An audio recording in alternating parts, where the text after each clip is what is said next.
All right, so after the $15 minimum wage failed to be included in the $1.9 trillion COVID relief package that Biden brought forward, there were a number of reasons why that wasn't included in that package, and we're going to get into that. But right now, we've been trying to figure out, and recently we've been trying to figure out, what is the path forward on the $15 minimum wage? How are we going to inevitably get it passed? It needs to be passed.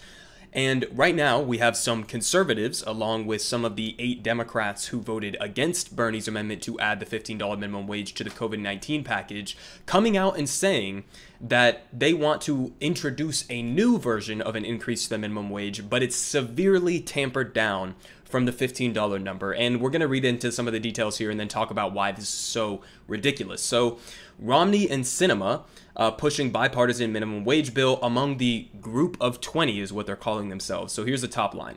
Senators Mitt Romney from Utah and Kyrsten Sinema from Arizona are working with a group of 10 Democrats and 10 Republicans on a minimum wage compromise they hope can build bipartisan support after Senate Democrats failed to pass a $15 minimum wage.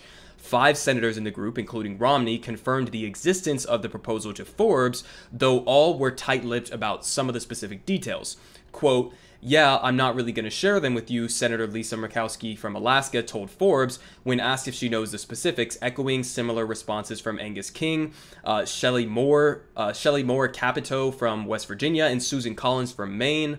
So some of the classic names there that we see repeatedly in some of these debates.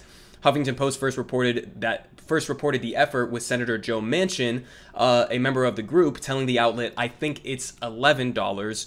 The group consists of several Democrats who voted against Sanders' bill, including Sinema and Manchin, as well as Senators Jayant Shaheen and Maggie Hassan, John Tester, and Angus King.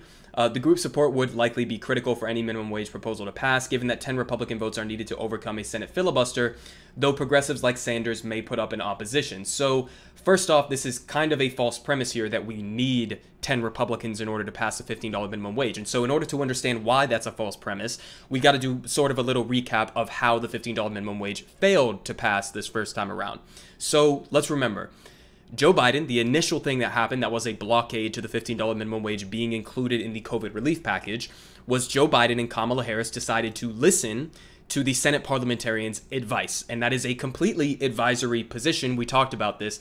The Senate parliamentarian has absolutely no power unless the vice president, like Kamala Harris, is willing to take their advice. And that's exactly what happened. Joe Biden clearly was not really passionate about fighting for the $15 minimum wage, and so he decided to use the Senate parliamentarian as a scapegoat. So that was the initial thing. They could have just completely ignored the Senate parliamentarian and forced it to be included in the minimum wage package, and then started to take on some of these fights with the conservative members within their own party, and they would have only needed 51 votes, including Kamala Harris, and wouldn't have needed the 10 Republican votes that they say is necessary here. So that didn't end up happening, obviously, because they capitulated to the Senate parliamentarian. Then after that happened, Senator Bernie Sanders tried to reintroduce this as an amendment, and that was then voted down by the 8 Democrats along with the entire Republican Party. So for them to portray this entire situation as if we have to either get rid of the filibuster or get 10 Republicans on board is a false premise. It could be included if Democrats wanted it to. It could be included in this next infrastructure package, but that would require them to overcome the Senate parliamentarian, which again would mean that Joe Biden would actually want to have to include it. And I don't believe that he actually cares about passing the $15 minimum wage. And so we get stupid proposals like this. And why is this a stupid, unserious proposal? Well, for a lot of reasons. Number one, they portray this as if this would be the bipartisan, right? This would be the bipartisan version of the minimum wage increase. And that's bullshit. Why? Because the $15 minimum wage already has bipartisan support.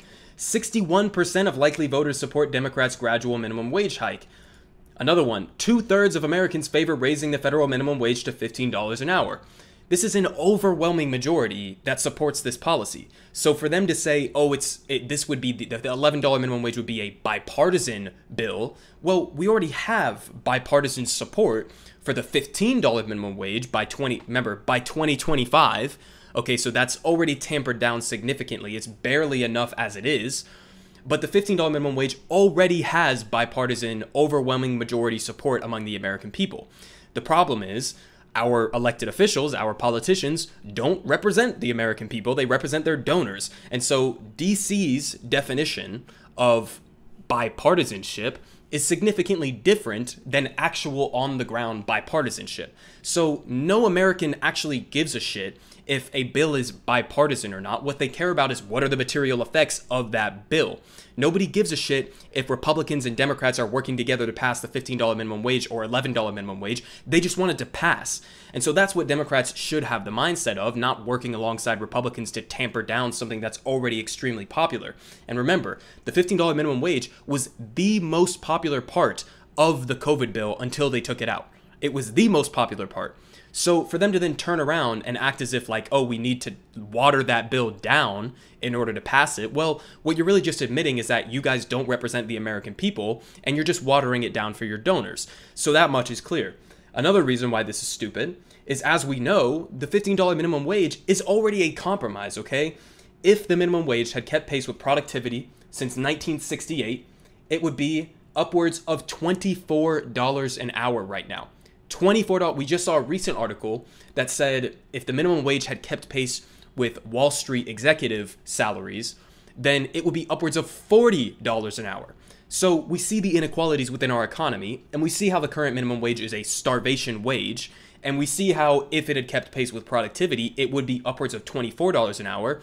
And then you should understand that the $15 an hour by 2025 again is a complete compromise, and really it's almost an unacceptable compromise, but it's something that we're going to have to fight for along this entire process. But again, should be upwards of $24 an hour right now. So $15 is the compromise, okay? Compromising between $15 and $7.25, which it is right now, is not a compromise. And why does the $11 an hour not make sense? Well, because in the United States, many Americans, especially families, can't even afford to live on a $15 minimum wage.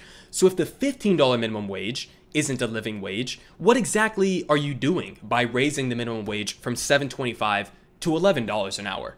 Well, I'll tell you what they're doing. And again, we don't have all of the specifics from this potential proposal, but what I think they're going to do is they're going to put forward something that's like an $11 minimum wage, and then they're going to tie it to something like inflation.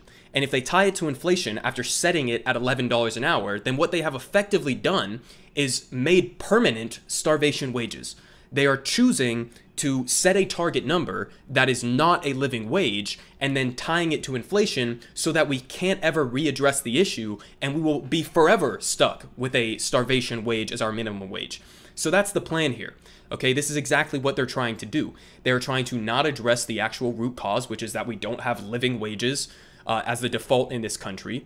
And then they're turning around and they're going to try to make permanent starvation wages. So that's why this doesn't make sense. A $15 minimum wage in many parts of the country is already not a living wage.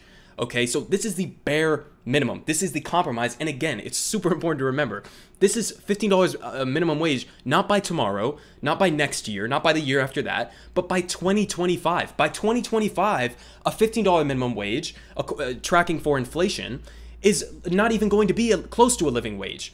So this is already a deep, deep, deep compromise.